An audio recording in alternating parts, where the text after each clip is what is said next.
നമസ്കാരം മലയാളി വാർത്തയിലേക്ക് സ്വാഗതം. ആലപ്പുഴയിൽ ഇന്നലെ മുഖ്യമന്ത്രിയെ കരിങ്കൊടി കാണിച്ചതിനെ KSU പ്രവർത്തകരെ മർദ്ദിച്ചത് മുഖ്യമന്ത്രിയുടെ ഗൺമാൻ അനിലാണ്. കാറിൽ നിന്നിറങ്ങി ഗൺമാൻ അനിലും സുരക്ഷാ ഉദ്യോഗസ്ഥനുമാണ് പ്രവർത്തകരെ അതിക്രൂരമായി മർദ്ദിച്ചത്. അതിന്റെ ദൃശ്യങ്ങൾ നമ്മൾ കണ്ടതാണ്. പോലീസുകാരെ തള്ളി മാറ്റിയ ശേഷം പ്രവർത്തകരെ വളഞ്ഞിട്ട് തല്ലുകയായിരുന്നു. അരൂർ SI തടയാൻ ശ്രമിച്ചെങ്കിലും പിടിച്ചു മാറ്റുകയായിരുന്നു.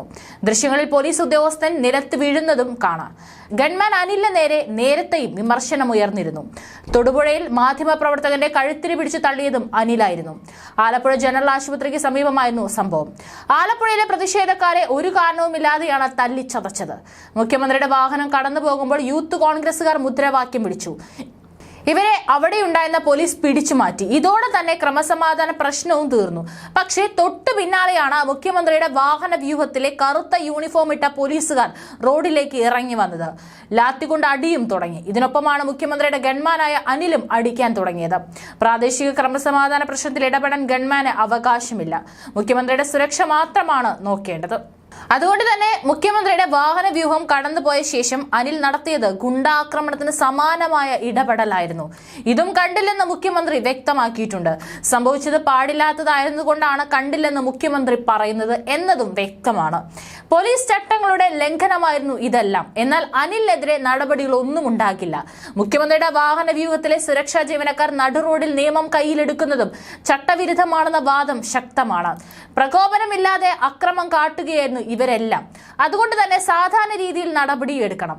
എന്നാൽ അതൊന്നും ഇവിടെ സംഭവിക്കാൻ പോകുന്നില്ല. പ്രതിപക്ഷം ഇവിടെ വാതോരാതെ കിടന്ന് പ്രസംഗിച്ചിട്ടും യാതൊരു കാര്യവുമില്ല. ഇതിനെയും രക്ഷാപ്രവർത്തനമായി കണക്കാക്കി അംഗീകാരം നൽകാനാണ് സാധ്യതയുള്ളത്. മുഖ്യമന്ത്രി പോകുന്നിടത്തെല്ലാം അനുഗമിക്കുകയും യാത്രാ സൗകര്യങ്ങൾ നോക്കുകയുമാണ് ഗൺമാന്റെ ജോലി. പിണറായി വിജയന് വേണ്ടി ഫേസ്ബുക്കിലൂടെ പ്രചാരണം നടത്തിയെന്ന് ആരോപിച്ച് ഈ ഗൺമാനെതിരെ 2014 അന്വേഷണം നടന്നിരുന്നു. ഏറെക്കാലമായി പിണറായിയുടെ ഗൺമാനാണ് അനിൽ കല്ലിയൂർ. പിണറായി മുഖ്യമന്ത്രിയാകുന്നതിന് മുൻപ് പിണറായി വിജയനൊപ്പം നിൽക്കുന്ന ചിത്രങ്ങളും മറ്റ് രാഷ്ട്രീയ പാർട്ടികളെ അവഹേളിച്ചും അനിൽ പോസ്റ്റുകൾ ഇട്ടിട്ടുണ്ടെന്ന് ആരോപണമുയർന്നു.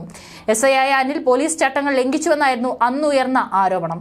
പിണറായി വിജയന് വേണ്ടി അനിൽ ഫേസ്ബുക്ക് വഴി നിരന്തരം വാർത്തകളും ചിത്രങ്ങളും നൽകുന്നുവെന്ന് വളരെ മുൻപ് തന്നെ ആക്ഷേപമുയർന്നിരുന്നു. തുടർന്നാണ് ഗൺമാനെതിരെ അന്വേഷണത്തിന് ഉത്തരവിട്ടത്. പക്ഷേ ഈ അന്വേഷണത്തിൽ തെളിവൊന്നും കിട്ടിയില്ല. ഇതോടെ കുറ്റവിമുക്തനായി. പിണറായി മുഖ്യമന്ത്രിയായതോടെ പോലീസിലെ പ്രധാനിയായി അനിൽ മാറുകയും ചെയ്തു. വിമാനത്തിൽ മുഖ്യമന്ത്രി പിണറായി വിജയനെതിരെ യൂത്ത് കോൺഗ്രസ് പ്രവർത്തകർ പ്രതിഷേധിച്ച സംഭവത്തിൽ പരാതിക്കാരനും ഇതേ അനിൽകുമാറായിരുന്നു. ആക്രമിച്ച് കൊലപ്പെടുത്താൻ ശ്രമിച്ചു. തടയാൻ ശ്രമിച്ച ഗൺമാൻ അനിൽകുമാറിനെ ദേഹോപദ്രവം ചെയ്തു. ഔദ്യോഗിക കൃത്യനിർവഹണം തടസ്സപ്പെടുത്തിയെന്നെല്ലാം ആ FIR-ലും ഉണ്ടായിരുന്നു. പിണറായിയുടെ ഏറ്റവും വിശ്വസ്തനാണ് അനിൽ. നെടുങ്കണ്ടത്ത് മുഖ്യമന്ത്രിയും മന്ത്രിമാരും പങ്കെടുത്ത നവകേരള സദസ്സിന്റെ ചിത്രം എടുക്കുന്നതിനിടെ പത്രഫോട്ടോഗ്രാഫറായിട്ടുള്ള ഏഞ്ചൽ അടിമാലിയെ മർദ്ദിച്ച സുരക്ഷാ ഉദ്യോഗസ്ഥനും അനിലാണെന്നാണ് ആരോപണം. മുഖ്യമന്ത്രിയുടെ ഗൺമാൻ അനിൽ കല്ലിയൂരിനെതിരെ നടപടി ആവശ്യപ്പെട്ട് KUWJ ഇടുക്കി ഘടകം മുഖ്യമന്ത്രിക്കും സംസ്ഥാന കമ്മിറ്റി DGP-ക്കും പരാതി നൽകുമെന്നും അറിയിച്ചിട്ടുണ്ട്. പക്ഷെ ബാക്കിയുള്ള നടപടികളെല്ലാം എന്തെങ്കിലും ഉണ്ടാകുമെന്ന് കാത്തിരിക്കുക എന്നല്ലാതെ യാതൊരു വിധത്തിലുള്ള നടപടി മുഖ്യമന്ത്രി പിണറായി വിജയന്റെ ഭാഗത്തു നിന്ന് ഉണ്ടാകാൻ പോകുന്നില്ല എന്നുള്ളതാണ് യാഥാർത്ഥ്യം.